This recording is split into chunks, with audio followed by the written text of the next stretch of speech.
Hi, I'm Andy. And I'm Rich.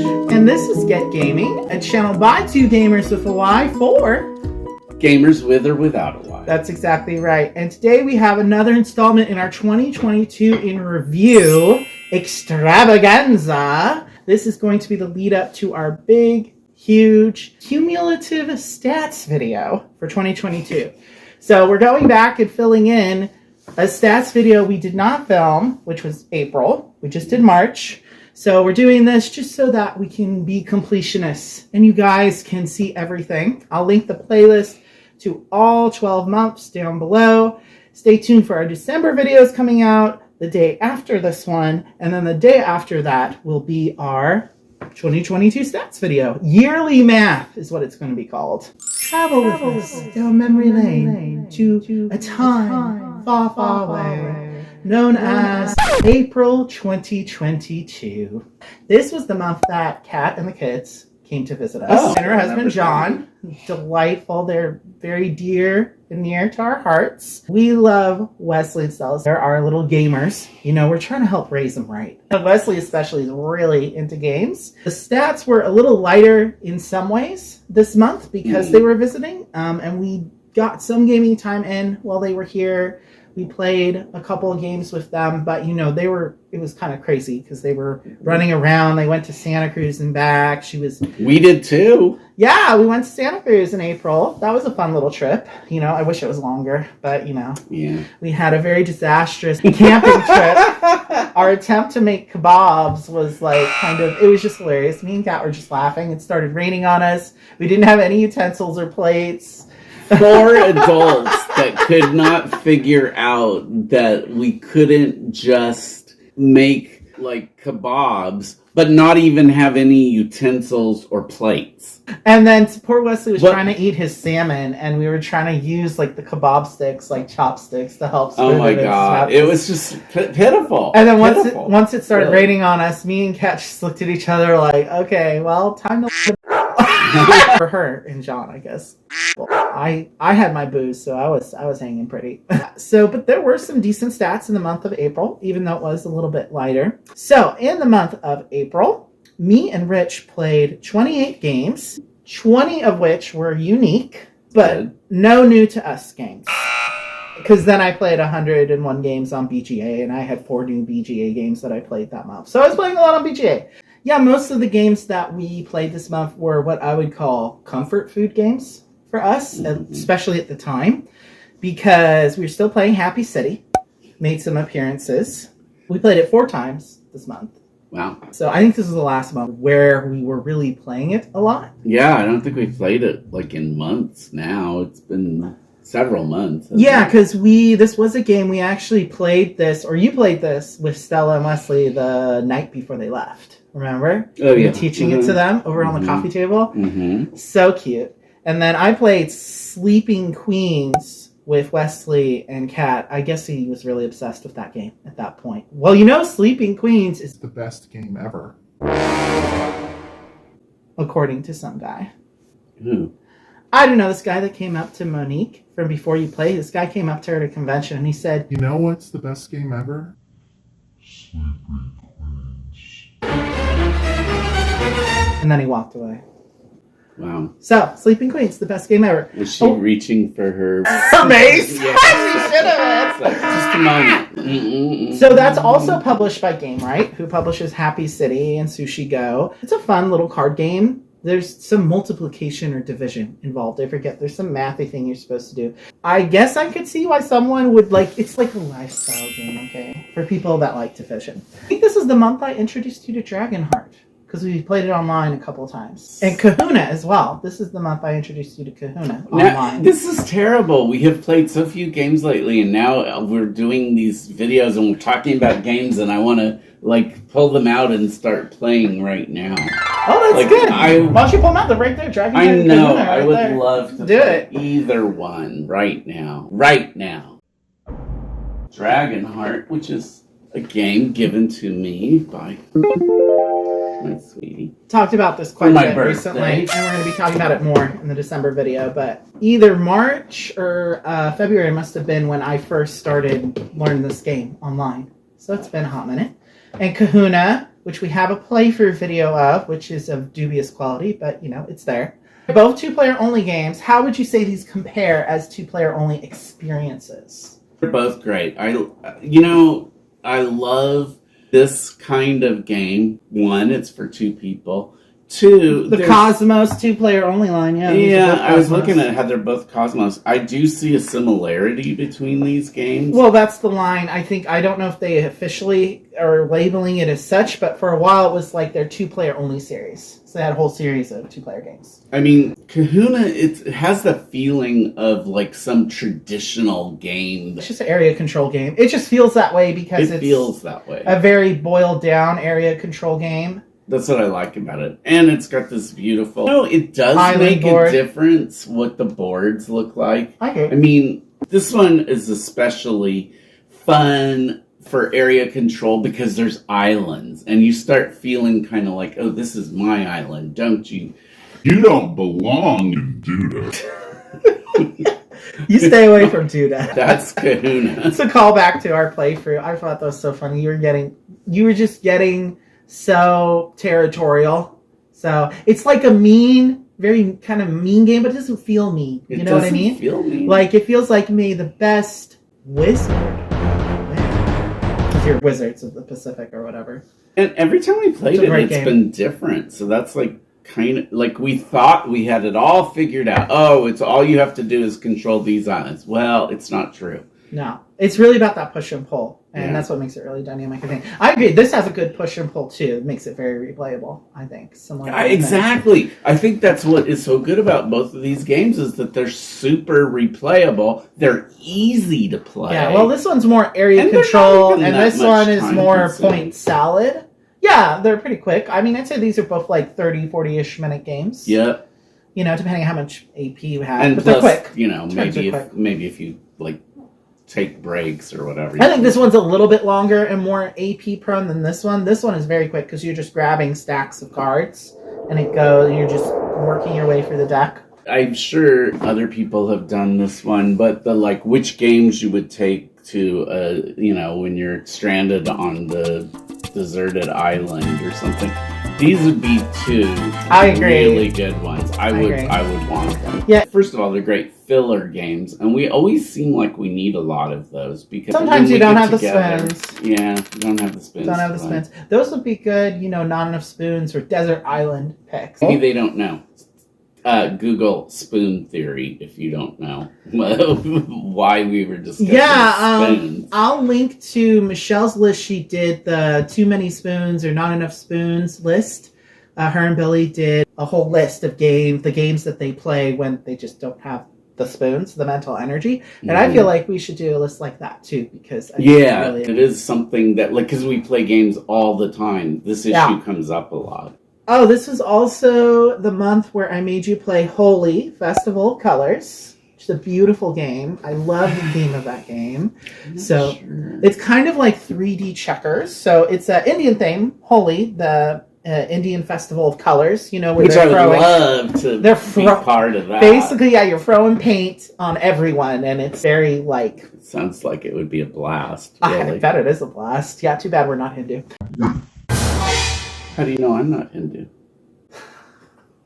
Okay, boy. So this is a game that I just thought looked so cool because you have this 3-layered palace thing in the middle. So it's kind of like 3D checkers. Basically, you have these pawns and you're throwing color and putting sweet treats. And you have these different scoring cards that you can do. And you're trying to get all the way to the 3rd level because each level has an increasing number of points you can get by placing your color tokens. And then if you place them in a certain way, they can fall down and hit other people. So it kind of slows them down. When it's set up. It's really cool. But you weren't very impressed with it. You thought it was kind of mad. No, yeah, I kind of still feel that way. But, it'll be, like I said, I will be more than happy to play it again. But it's a good 2-player game, and it's actually not mean. It's actually kind of there's not a lot you can do really to actively, mess with the other person, necessarily. You can just kind of block I spaces. actually, as I recall, did pretty well at this against you. I think so. Yeah, I'm pretty sure I did okay.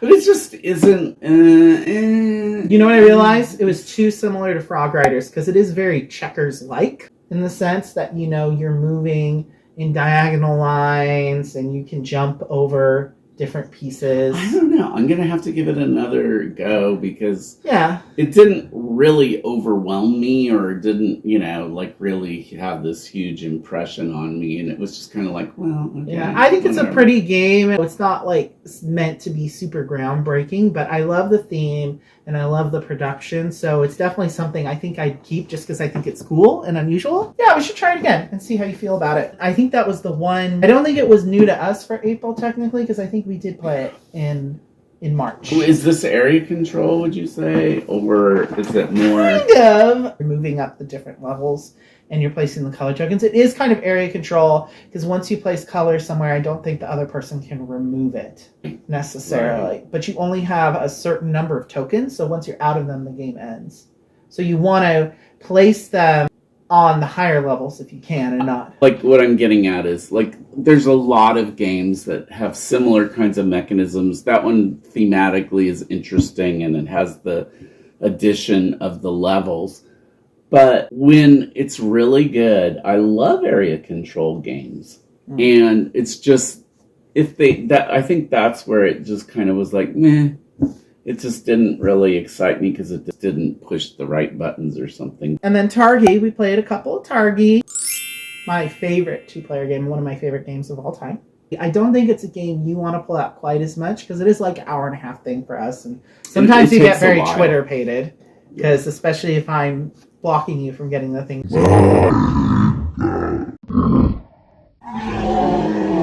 Can't help it. I can't help it that I'm good at that game. You are good at that game. Okay. It's a good You game. heard it from him. I am good. It's not just me being arrogant. And we played a couple of Yacht Rocks this month, of course. So we were talking about needing more party games. And that's a party game I like. It is Party adjacent. It's party adjacent. But we've played that with a lot of our friends. So mostly Jamila. Yeah. Who we usually play it with. I think Celia's only played it with us once. Yeah. I like picking my slutty outfits.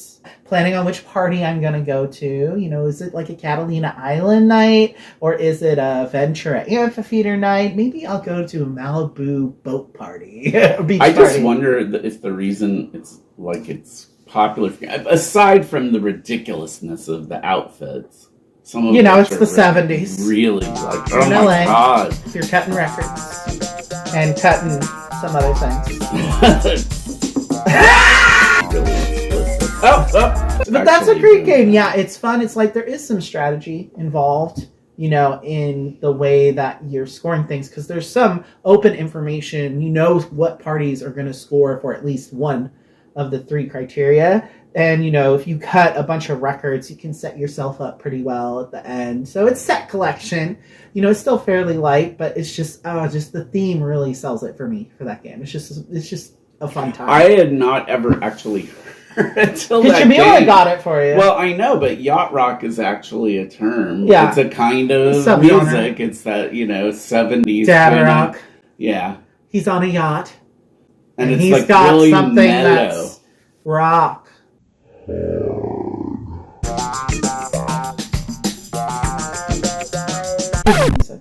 Is not rock hard. Also his penis. Yeah, we definitely need to do the cosplay playthrough of Yacht Rock where we dress up as the Yacht Rock characters and we have to film it on a yacht. So if someone has the hookup to a friend with a yacht, let us know in the comments. Would you like to collaborate on a Yacht Rock video? Do you have a yacht? If yes, please email getgaming@gmail.com. And then what else did we do this month? Some Miyabi. We were getting some regular Miyabi plays still in the first half of the year. Miyabi. My favorite tile placement game. It's pretty good. I like the mechanism for drafting is so cute, and I like moving the little pagodas. Just the way it's set up, you have your board, and You're building up your Zen you garden. can only put one tile in a column in a round, so you have to move. Once you put a tile in that column, you have to move the little pagoda to show but the cool thing about that game is you're stacking tiles, so it's like one of those 3D kind of tile stacking games, which I really like. I think that's a really cool idea, and it works really well in that particular game. It's a good game. So this is a game we actually still haven't played, but I got it in April, and I played it solo in April, and I was like, wow, this is a really good game. I think Rich will like this. Give me clues. Give me clues. Sounds not betrayal. It's Ghost Stories, which actually... But we still haven't played that. Well, I played it. Tramp. We just haven't gotten around to it. We need to get around. We didn't get around to it for spooky season. I was surprised. I know. Oh, this so hard. I was thinking about this the other day. I was thinking, in the past, we have had some epic Halloween costumes that we worked on together, and this Halloween was so pitiful. We just didn't do one damn thing. We did the Bloody In video. Well, I we know. Put on wigs for that. Oh, okay. Well, then I guess we did more than I thought. But yeah, that's a cooperative game in which you're trying to defend your Chinese village from invading ghosts and undead. Oh, Ghost Stories? Yeah. Yeah, it's kind of like Spirit Island, but slightly less punishing. And not as many dudes on the map. You know, it's more kind of card-based. And mechanically, it's much simpler, what you're doing. Yeah, I think that, going back to Wyatt, among all of the many reasons that I don't like Spirit Island, it's just how many pieces there are. It's very much a dudes on a map game. I don't care what anyone says, it's definitely a war game. It is. Definitely. And the little Dahan huts and like... little mushroom people. Oh, God, I don't like that stuff. I think your complaint is that it looks messy. And it is messy. I guess that's fair. I really don't think you're ever going to be someone that likes minis games or dudes. You know what? I would probably like that game a whole lot better if they didn't have effing blight in it. Then I feel like these they look like little cow turds or something. Only they're gray and they're like bubbling. They're like bubbling toxins, that are coming out of the earth. That's just gross. God, that game. I still love that game. But anyway, so that's really everything game-wise I wanted to talk about for the month of April. Like I said, it was a lighter month, but we had some obviously very memorable plays and quality over quantity, I say. Even though I played 100 games on BGA and I'm not even going to talk. I could, but I won't. Please stay tuned for our December video and for our cumulative 2022 games we played video. And don't forget to like and subscribe and hit the notification bell ding. Yeah, we love our subs. Yeah, we love our subs so much. We love you. All 33 of you are precious to us. Better or not, at least I know people are watching. I know. And remember to always be gay. Don't get caught. And get gay, man. But basically, all the games we were playing together.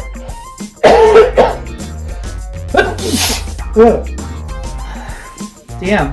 It hit me all of a sudden. Must have been the residual dust from that campsite. It was. 8 months in the past. I don't know if this is the month that we're going to get to it, but there is a game coming up that I'm really excited about, and I don't know if we've talked about it yet. It was a campaign